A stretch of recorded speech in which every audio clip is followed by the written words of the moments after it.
कक्षा 6 में आज हम स्टार्ट करेंगे अभ्यास 5C। 5C में पहला क्वेश्चन कह रहा है निम्नलिखित को घातांकी रूप में लिखिए। तो ये जो क्वेश्चन दिए हुए हैं C गुणा C गुणा C गुणा C 5 बार, तो इनको घातांकीय रूप में लिखना है। तो पहला है C गुणा C गुणा C, यहाँ लिखा है 5 बार, तो इसका मतलब है C जो है कितनी बार है, 5 बार है। तो यहाँ हम लिख देंगे C, और क्योंकि घातांकीय रूप में लिखना है तो मतलब घात लगानी है, और घात कितनी होगी तो लिखेंगे C, और C की घात जितनी बार C है उतनी घात हो जाएगी।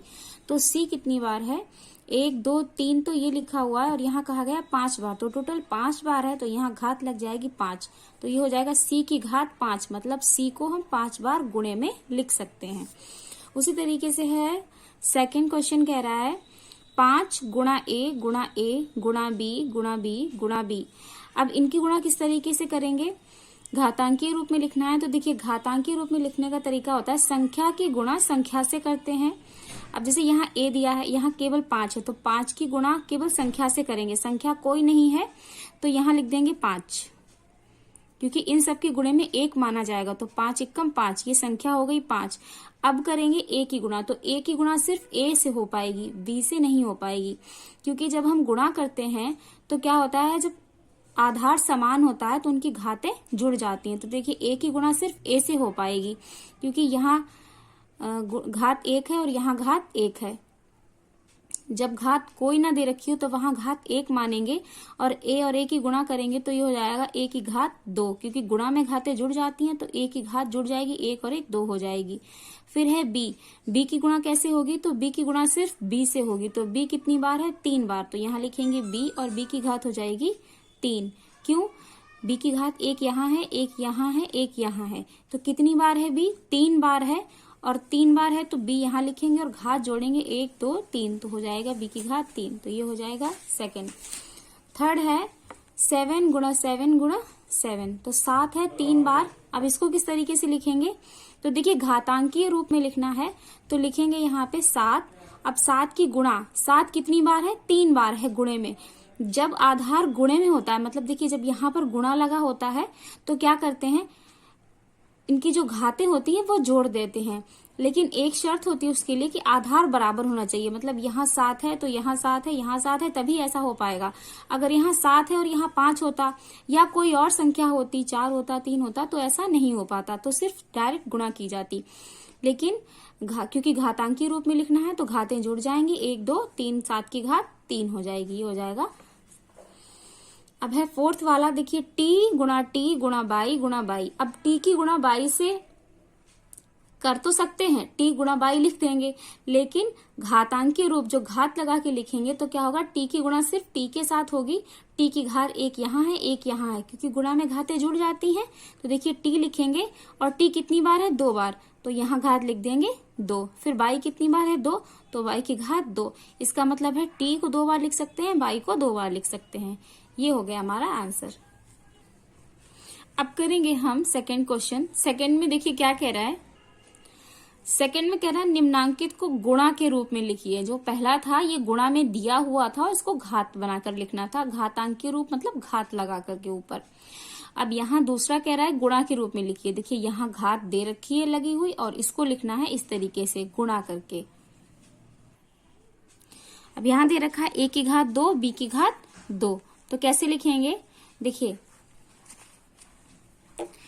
A की घात 2 है, मतलब A को हम 2 बार लिख सकते हैं, तो लिखेंगे A गुणा A, इस तरीके से A लिख गया। अब है B, A और B के बीच में भी गुणा लगा हुआ है तो यहाँ गुणा लगा देंगे, और B कितनी बार, B की घात 2 है तो B को भी हम लिख सकते हैं 2 बार, B गुणा B। ये हो गया हमारा गुणा का रूप। सेकंड वाला है 9 गुणा A B की घात 3, तो इसको लिखेंगे 9, संख्या केवल 9 लिख देंगे। यहाँ लिख देंगे A, क्योंकि A 1 बार है तो केवल 1 बार लिखेंगे।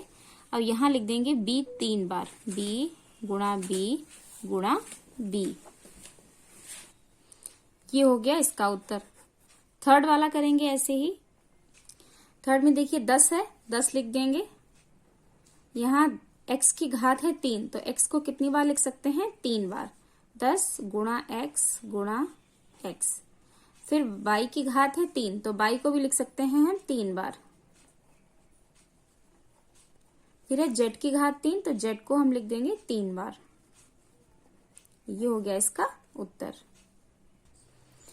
इसी तरीके से हमारा थर्ड क्वेश्चन कह रहा है निम्नलिखित को घातांकीय रूप में लिखिए। फिर से देखिए ये जो 4 क्वेश्चन दे दिए हैं यहाँ पर, इनमें ये गुणा का निशान लगा हुआ है और इनको लिखना है हमें घात के रूप में। तो इन्हें हल करेंगे। तो देखिए जब पहला करेंगे तो यहाँ ए गुणा डॉट डॉट डॉट एन बार। इसका मतलब होता है कि आधार जो रहेगा वो तो रहेगा ए, और घात कितनी आएगी, तो जितना या तो यहाँ एन बार जो लिखा है ये संख्या इस तरीके से नहीं लिखी होगी, केवल यहाँ तक होगा। अगर केवल यहाँ तक होता तो ए है 3 बार, तो घात 3 लगा देते हम। लेकिन अभी यहाँ ए लिखा है एन बार, मतलब एन अनंत बार है, तो यहाँ पर घात लगा देंगे एन, ए की घात एन।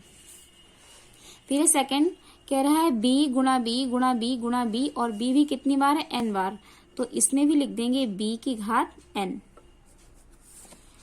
फिर है हमारा थर्ड क्वेश्चन कह रहा है 3 गुणा 4 गुणा 4 गुणा 1 गुणा ए, तो इसको लिखेंगे हम 3 की घात 2 गुणा 4 की घात 2 गुणा ए की घात 2। घातांकीय रूप में लिखना है इसलिए इतना ही लिखेंगे। यहाँ पर हम इनकी गुणा नहीं कर सकते यहाँ पर, क्योंकि घात लगा के लिखना है, और यहाँ बीच में भी गुणा का निशान ऐसे ही लगा रहने देंगे, क्योंकि अगर यहाँ पे कोई अल्फाबेट होता तब तो हम ये निशान हटा सकते थे। लेकिन यहाँ देखिए संख्या है, 3 है और 4 है, तो ये 3 और 4 अगर इस तरीके से लिखेंगे तो ये लिखना सही नहीं है, तो इसलिए ये इसी तरीके से लिखा जाएगा और ये हो जाएगा इसका उत्तर। फिर है फोर्थ, यहाँ पे ए है गुणा एस है गुणा टी। देखिए ए एक ही बार है तो ए ऐसे ही लिख देंगे 1 बार। फिर एस भी 1 बार है तो एस भी ऐसे ही लिख देंगे। फिर है टी कितनी बार है, 2 बार, तो टी लिखेंगे और टी की घात लगा देंगे 2। ये हो जाएगा इसका उत्तर। नेक्स्ट क्वेश्चन हमारा कह रहा है एक व्यक्ति की वर्तमान आयु ए है, ए रुपए है, रुपए नहीं दिए हैं, केवल ए लिख दिया है यहाँ पर।